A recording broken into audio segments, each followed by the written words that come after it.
days after today, we've hit day 29 of the Personal Freedom Revolution Challenge video series. It has been really a pleasure. You are doing fantastic, and as always, thank you for being here.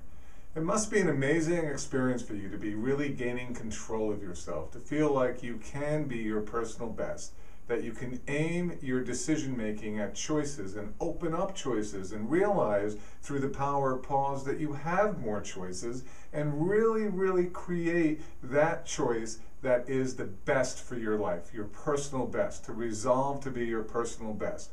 What a fantastic experience and tool and ownership of yourself to have. Because who owns you, baby? That's right. You own you, and you can really choose what you want to do, how you want to act, what you want in your life. And that's a big question. What do you want in your life? Today, as we continue to talk about commitments, which we're going to be making soon, and we're not going to talk about goals because, as I said yesterday, we've made too many goals in our life. And we've given ourselves permission not to follow through with goals. It's okay if we don't succeed at our goals. But yet, we keep studying and trying to learn all the different goal tracking and making techniques because we want to be successful. But if we want to be successful and we're not, and if goals are constantly not being met, why is that? Well, today I'm going to talk about a very simple idea, and it's as simple as the power of pause. But once you understand this, we can really use this concept towards commitments when we make commitments. And I have a very exciting announcement to make on day 31, something that you're all going to be thrilled about, I promise you. But as we talk about commitments, I want to first talk about have to and want to. The problem with most of the reasons why you have not succeeded at goals is because the goals that we set are have-tos. And that's why we're trying to figure out how to find a system that will make us create those goals, be successful at those goals, follow through with those goals. Because we don't want to do the work involved with those goals because they're not things that we really want. They're things that we feel we have to do. Whenever we feel we have to do something, we're not going to do it. Eventually, we're going to wear down because have to requires willpower day by day to do.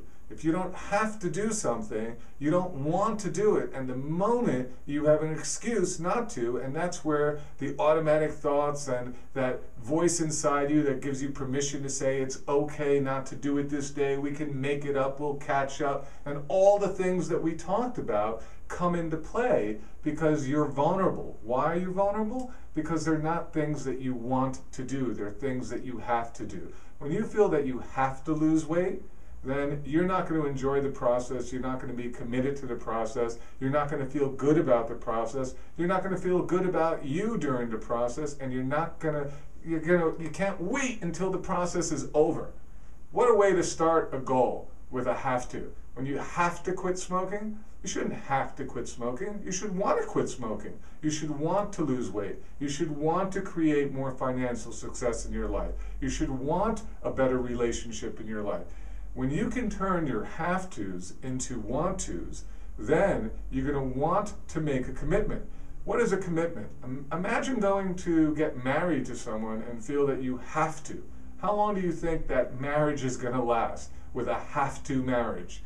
You don't have to get married, you want to get married. And that want to is the energy and power that pulls you through, that makes you excited about being married. The same thing with any of the objectives you have in your life. If you have to, it's like being forced to marry something. It's like you are forced to say, this is what I'm going to do, this is what I'm going to live with, this is what I'm going to behave like, because I have to. You know, you don't want to have to. You want to. And the difference between have to and want to is the difference between success and failure. And it's the difference between not only success and failure, because maybe you have succeeded at things that you've had to do in the past, but have you kept them up? Or have you fallen back to where you were before?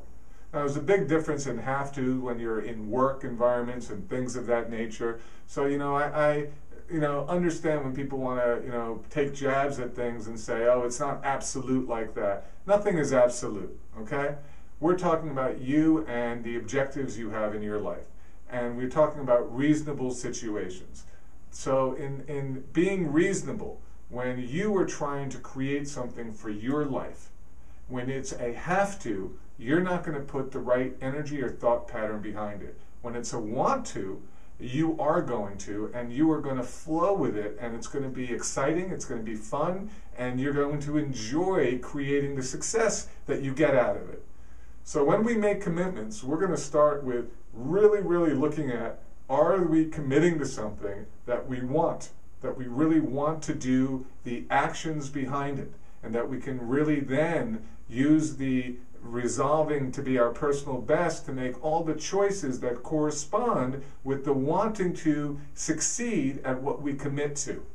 We're going to talk more about this in the podcast, but really, we have to change our thought process from have to want to. And I want to see you back here tomorrow.